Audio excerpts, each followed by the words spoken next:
Assis, mais conhecido como Machado de Assis, ele foi um jornalista, contista, cronista, romancista, poeta e teatrólogo. Filho do pintor e dourador Francisco José de Assis e da açoriana Maria Leopoldina Machado de Assis, ele nasceu no Rio de Janeiro no dia 21 de junho de 1839 e também faleceu no Rio de Janeiro no dia 29 de setembro de 1908. É fundador da 23ª cadeira da Academia Brasileira de Letras e foi um velho amigo e admirador do José de Alencar. Sem meios de recursos regulares, e ele estudou como pôde, em 1854, com apenas 15 anos de idade, ele publicou seu primeiro trabalho, o soneto A Uma Senhora de P.J.A. O primeiro romance de Machado de Assis, Ressurreição, ele foi publicado em 1872.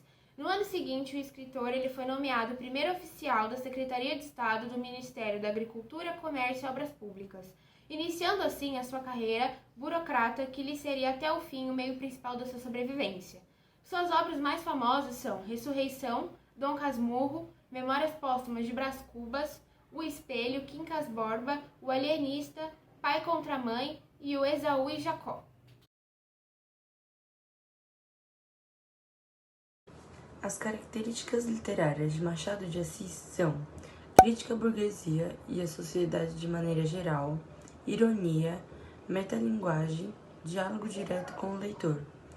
Sua obra também é bastante conhecida pelo chamado realismo psicológico, que se caracteriza pelos aspectos psicológicos dos personagens, os quais, até então, eram explorados apenas a nível físico e costumeiro.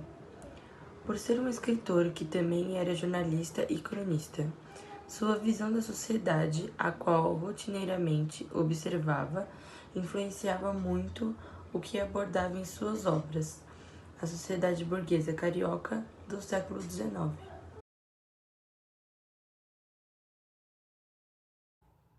Agora eu vou falar um pouco sobre qual a influência do Machado de Assis na literatura brasileira. Machado de Assis foi o principal nome do realismo brasileiro, o primeiro presidente da Academia Brasileira de Letras e um dos escritores mais aclamados da literatura. Machado escreveu contos, crônicas, poemas e romances, deixando a sua contribuição para diferentes gêneros literários. No começo da carreira, apostou em textos mais conservadores com influência romântica. Depois foi o realismo que ficou mais presente em suas obras, marcadas pela ironia e pelo pessimismo. O autor, inclusive, é lembrado como um dos escritores mais importantes para o realismo. Com sua extensa produção, conseguiu influenciar escritores como Olavo Bilac e Lima Barreto, além de ganhar a admiração de outros tantos, em especial de seu amigo José de Alencar.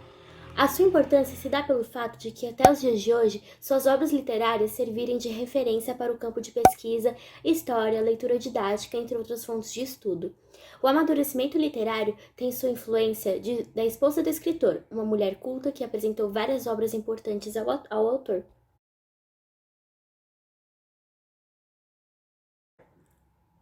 Falando um pouco sobre o enredo da história, o título do livro está relacionado com o filósofo Quincas Borba, que logo no início da história vem a falecer. Com a morte dele, Pedro Rubião de Alvarenga, discípulo e filósofo de seu enfermeiro particular, é agraciado com uma grande herança e resolve se mudar para o Rio de Janeiro, no palacete em Botafogo. Antes, ele vivia numa fazenda na cidade mineira de Barbacena. Além disso, Rubião fica encarregado de cuidar de seu cachorro, que também se chamava Quincas Borba.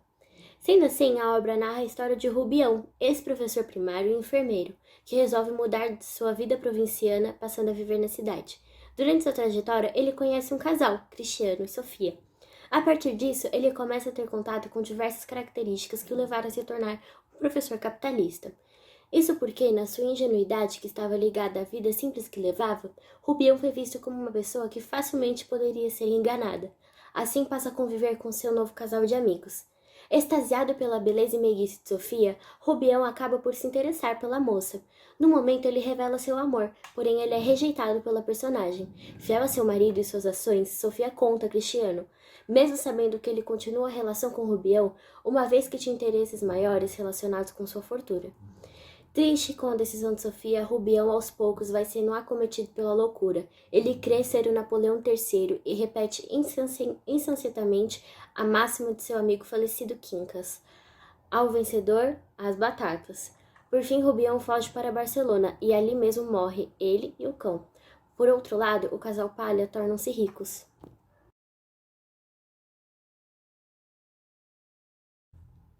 Agora eu vou falar um pouco sobre os personagens do livro Quincas Borba, do Machado de Assis. Como personagem principal, nós temos Rubião, ingênuo, antigo professor e aos 40 anos, uma herança de Quincas Borba. Após a morte do amigo, Rubião descobre um inesperado testamento que o deixava como o único responsável por todos os bens, imóveis, investimentos, livros e também havia herdado o cão, Quincas Borba. Sofia Palha, casada com Cristiano Palha, Sofia é a musa de Rubião.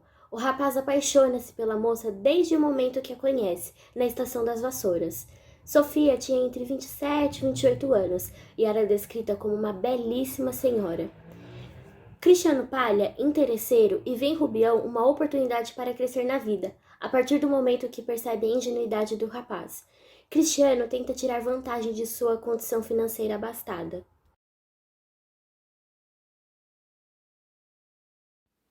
Bom, o capitalismo presente no livro, ele é representado pelo Rubião, que o nome dele no livro é Pedro Rubião de Alvarenga. Ele foi um amigo receptor da herança de Quincas Borba e ele acaba se mudando para o Rio de Janeiro quando ele fica rico. Lá, ele é explorado pelo casal Palha.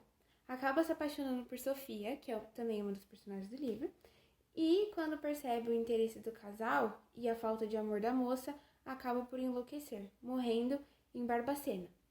Ele era professor e aí no decorrer do livro ele acaba virando um tremendo de um capitalista.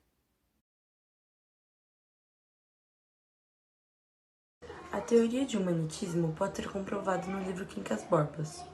Supondo um campo de batatas e 2 tribos famintas, as batatas apenas chegam para alimentar uma das tribos, que desse modo consegue força para ultrapassar a montanha e ir até outra ponta, onde tem batatas em abundância. Mas, se as 2 tribos se dividirem em paz, as batatas do campo não chegam a se nutrir o suficiente e morrem. Nesse caso, a paz é a destruição, a guerra e a conservação.